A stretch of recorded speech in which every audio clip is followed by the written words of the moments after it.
Hi friends, ఎలా ఉన్నారు friends? బాగున్నారా? వీడియోస్ పోస్ట్ చేయక చాలా డేస్ అవుతుందండి.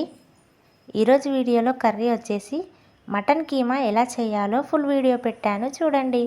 వీడియో నచ్చితే ఒక లైక్ అండ్ సబ్స్క్రైబ్ చేయండి. స్టవ్ మీద ప్యాన్ పెట్టి ఆయిల్ వేసి కొద్దిగా 2 లవంగాలు, దాల్చిన చెక్క, కొద్దిగా సాజీరని, బిర్యానీ ఆకుల్ని వేసుకొని అలాగే ఉల్లిపాయ పచ్చిమిర్చిని వేసి ఫ్రై చేసుకోవాలి. ఇలా ఒక 5 నిమిషాల పాటు ఉల్లిపాయ పచ్చిమిర్చి ఫ్రై చేసుకోవాలి. ఫ్రై అయ్యాక అల్లం వెల్లుల్లి పేస్ట్ని కూడా వేసుకొని మరి ఒకసారి కలుపుకోవాలి.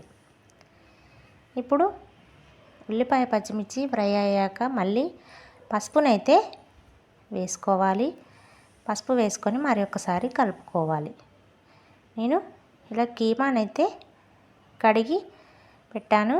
ఇప్పుడు కీమానైతే వేసుకొని ఒక 5-10 నిమిషాల పాటు మూత పెట్టి స్టవ్ సిమ్లో పెట్టి ఫ్రై చేసుకోవాలి. ఇలా వాటర్ వస్తాయి కదండి, అప్పుడు కీమా అనేది కొద్దిగా ఉడుకుతుంది.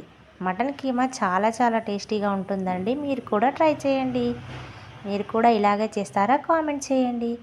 మరొక 5-10 నిమిషాల పాటు మళ్ళీ ఫ్రై చేసుకోవాలి.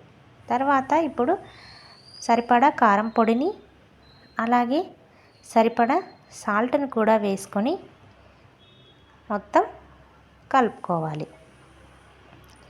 ఇలా కలిపిన తర్వాత వాటర్ అనేది వేయకుండానే నేను కర్రీ చేశాను. వాటర్ కూడా వేసుకోవచ్చు.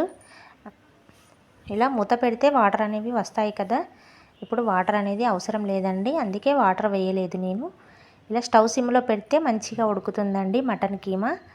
ఇప్పుడు లాస్ట్లో కొద్దిగా ధనియాల పౌడర్ని అలాగే గరం మసాలాని వేసుకొని మరొక 5-10 నిమిషాల పాటు మళ్ళీ ఫ్రై చేసుకోవాలండి. స్టవ్ సిమ్లో పెడితే కర్రీ అనేది ఉడుకుతుంది, అందుకే స్టవ్ సిమ్లోనే పెట్టుకోవాలి.